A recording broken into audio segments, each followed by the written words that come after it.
I used to dread looking in the mirror and seeing the same body year after year, no matter how much time and money I invested into my workouts. Maybe you can relate. You're ambitious, busy, you never seem to have enough time to work out. And even though you do everything right, you're still worried and fear that you'll never break out of that plateau. If you've ever thought, will I always be this way? I have some good news. Today, I'm calling out 5 fitness myths that might be sabotaging all of your hard work when it comes to fitness and fat loss. By the end of this video, you'll know exactly how to lose fat, boost your metabolism, and develop discipline, even with your demanding schedule. Trust me, myth 4 is the craziest one, and myth 5 might just save you from those dreaded afternoon crashes. So let's begin with the first myth. Myth 1, cardio is better for fat loss than strength training. You want to lose fat, so you hit the treadmill every day, but your body still doesn't change it. I see this all the time as a personal trainer. Clients come to me frustrated, saying, I run every day, but I'm still not in shape. And I get it. I made the same mistake. For years, I thought cardio was the key to getting lean. But when I finally switched my focus to strength training, I went from 25% body fat to 16, and now I'm down to 9%. And I'm seeing the same transformation with my clients. So what's the real game changer here? The answer is strength training. With every lift, you're not just burning calories, you're building muscle that burns fat 24/7. Even when you're off the gym floor, your body is still working, thanks to what we call the afterburn effect. This happens due to excess post-exercise oxygen consumption. While a session on the treadmill might feel productive, it's not the best strategy for lasting fat loss. Strength training, on the other hand, keeps your metabolism elevated for hours, even into the next day. This is because, as we know, strength training helps you burn fat even while you're sleeping. And let's be real, losing weight without building muscle can leave you that skinny fat. I know because I was there during my Ironman training. Dieting, running, grinding away, only to end up weak and soft in the middle instead of lean and strong. So if you want real fat loss, the kind that shapes your body, builds strength, keeps the weight off, you need to prioritize lifting weights. So stop relying on cardio alone. Start training like you mean it. But here's the thing, more effort doesn't always mean better results. And myth 2 is about to prove that. Myth 2, the harder you train, the better the results. AKA, HIIT is king. We've all heard it. Go all out, no pain, no gain. So you push yourself harder. Sweat dripping, muscles burning, you finish your workout feeling wrecked. Surely that means it's working, right? Well, I see this all the time. Clients doing HIIT several times a week, eating clean, but not seeing the results. See, your body doesn't just burn fat because you train hard. It's always trying to balance stress and recovery. And if you keep pushing yourself to the limit without proper recovery, you're actually spiking a stress hormone, not burning more fat. So here's what actually happens. Every HIIT session floods your body with cortisol, a stress hormone designed to mobilize energy. But too much cortisol for too long sends your body into a survival signal.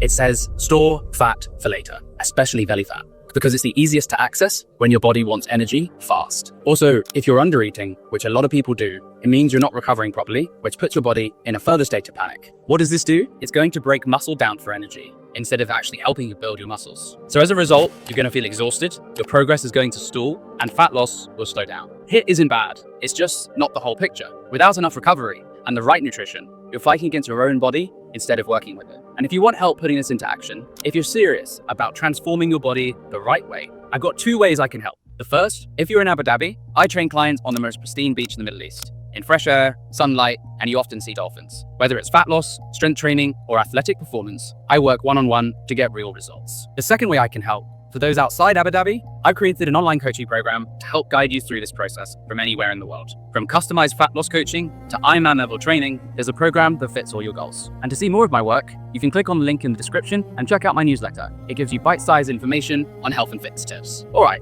let's dive back into those myths. Myth 3, eating less calories equals faster fat loss. Let me guess, you're eating clean, cutting the calories, training hard, but the scale won't budge. I hear this all the time amongst my clients. I barely eat anything, I train really hard, why am I not seeing the results? Well, here's the problem. You're most likely eating too few calories. Your body isn't a simple calories in, calories out machine. It's more complicated than that. Think of it like a high-performance car. If you don't put enough fuel in, you're not going to go anywhere. So if you cut calories too hard, what happens is your metabolism slams the brakes. Instead of running efficiently, your body switches into a conservation mode, trying to hold on to energy for survival. It does this via 2 methods. The first is to preserve fat storage. Because fat is the most efficient long-term energy source, your body will actually hold on to it. And the second, it will start breaking down muscle for fuel instead of fat. That's because muscle isn't expensive to maintain, and so your body will get rid of it first. This process is called metabolic adaptation. It's your body shifting into a survival mode. Instead of burning fat, it will just actually hold on to it. So if you're training hard on top of that, then your body's going to be burning muscle instead of fat, and you're going to end up in this skinny fat body. So what's the fix? Not eating less, but actually eating smarter.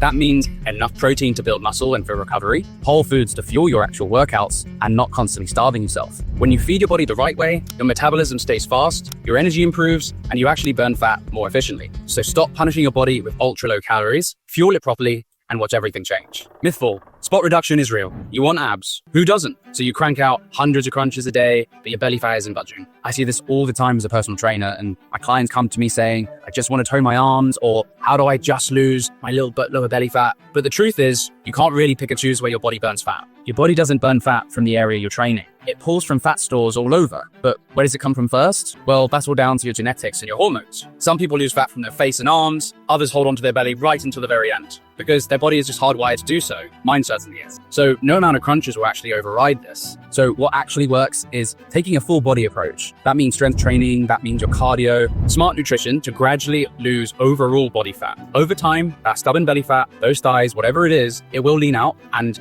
it's just not necessarily in the order that you choose. So don't waste time on toning workouts. Train your whole body, stay consistent, and let your genetics handle the rest. And speaking of fat loss strategies, myth 5 is quite a big one. You've probably heard of that drinking coffee immediately after waking up is really good for you and keeps you energized throughout the day. But is it actually really true? Let's break it down. Myth 5. Drinking coffee immediately after waking up gives you sustained energy. All right, coffee lovers. This might sting a little bit, but stick with me. You wake up, you grab your coffee, and you think you're kickstarting your day in the right way, but you're actually wrecking your energy. I see this all the time. Clients exhausted by midday, struggling through workouts, or craving more caffeine just to keep going. And it all starts with that first cup. So what's the fix? Delay your coffee by 90 minutes after waking up. Why? Well, your body naturally spikes a stress hormone called cortisol in the morning, and it helps make you feel awake. If you drink coffee too soon, you interfere with this process, making an afternoon crash actually more likely. Now, how does this work? Caffeine blocks andesine, which is a molecule that builds up in your brain, helping you feel sleepy. But here's the catch. When you have an early morning coffee, it doesn't get rid of the andesine faster. It just sort of covers it over. That means when your coffee wears off, the andesine comes back,